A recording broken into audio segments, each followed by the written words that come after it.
Sawadee krap, I'm JP Mestanza, and today is Tuesday, April 8th. You're watching Phuket Xtra, brought to you by pbcphuket.com. The Phuket Provincial Employment Office has released its labor market review for April 2025, showing that 25% of all work permits currently valid in Phuket have been issued to Russian nationals. According to reports, a total of 15,620 valid work permits have been issued to foreigners working in Phuket. Of those, 3,926 permits have been issued to Russian nationals.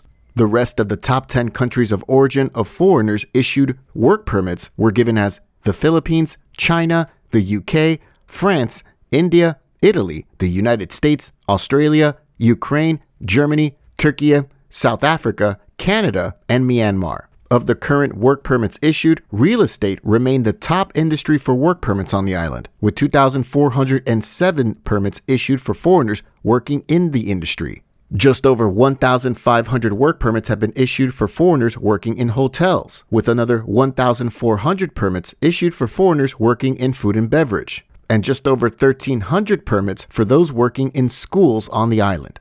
For more, visit thephuket.news.com.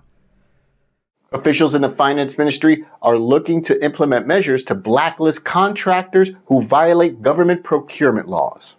According to Deputy Finance Minister Julapon Amon Vivat, in addition to considering blacklisting contractors involved in public sector projects that breach procurement rules, the ministry will also consider downgrading contractors who break the law, but whose offenses are not serious enough to warrant blacklisting. Mr. Julapon said that the Finance Ministry will hold discussions with the Interior Ministry to ensure the procedures for blacklisting government project contractors are stringent and thorough. Initially, the regulations will only cover construction projects under the Department of Highways and the Department of Rural Roads. Building construction projects are not yet included.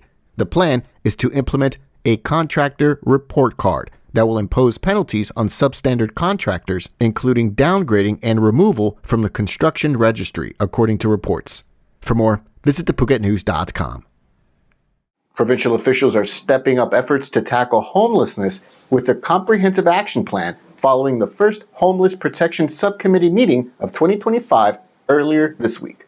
The meeting took place at Phuket Provincial Hall and gathered key government officials and agencies to discuss solutions for the issue. The meeting reviewed the latest report on homelessness in Phuket, which highlighted ongoing challenges in providing support.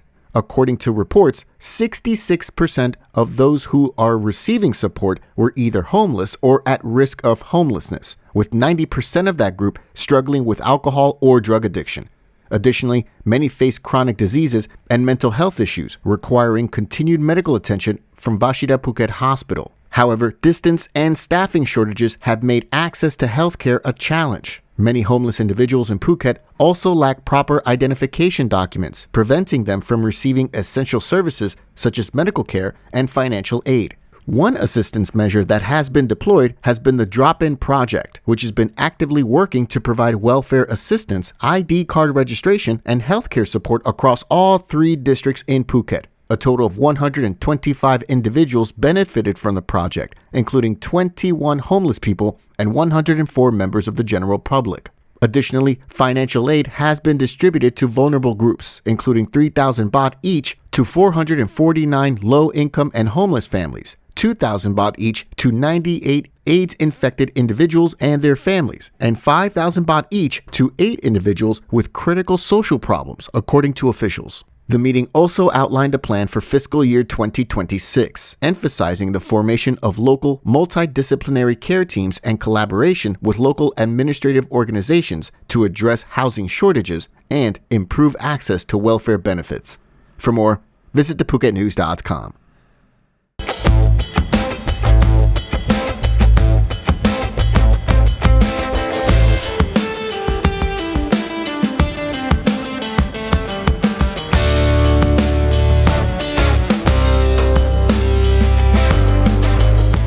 A robbery spree in the south of the island has landed a 20-year-old German tourist in hot water with local authorities in Geelong.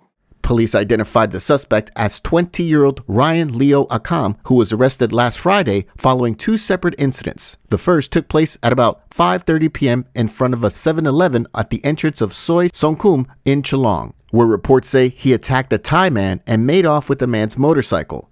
Police say that the suspect was seen riding along Cha Pha West Road heading towards Chalong Circle. However, shortly after, police received a report of a stolen iPhone 16 Pro Max from the Robinson Lifestyle Shopping Mall in Chalong. Surveillance footage and witness accounts confirmed that the same suspect was involved in both incidents, according to Chalong police. Authorities were able to track the suspect using CCTV footage, which showed him entering an alley known for trading second-hand goods in Mu 1 of Chalong. He was later apprehended and taken in for questioning.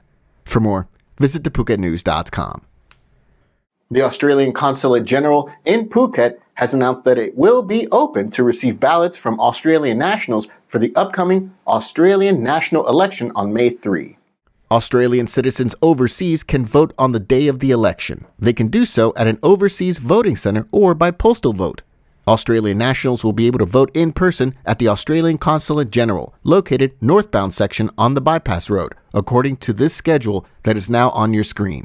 People are not required to make a booking to vote, nor do they need to provide evidence of identity to cast a vote. But you do need evidence of identity, like a passport or a driver's license, to enter the consulate. For postal voting, the Australian consulate notes that vote packs must be sent to the prospective voter, though they have to provide their email or phone number when applying. To learn how to do so, visit the link in the description on thephuket.news.com. Australian nationals must be enrolled to vote. Australian citizens can enroll, update their details, or check their details on the AEC website, a link for which is in the description. For more, visit thephuket.news.com. We really appreciate you joining us on this edition of Phuket Extra, brought to you by pbcphuket.com. We'll see you again tomorrow. Until then, stay classy, Phuket. Phuket's rapid modernization has made it one of the world's premier holiday destinations. Investors can still buy quality condominiums for as low as $75,000, and luxury properties can go all the way up to $20 million.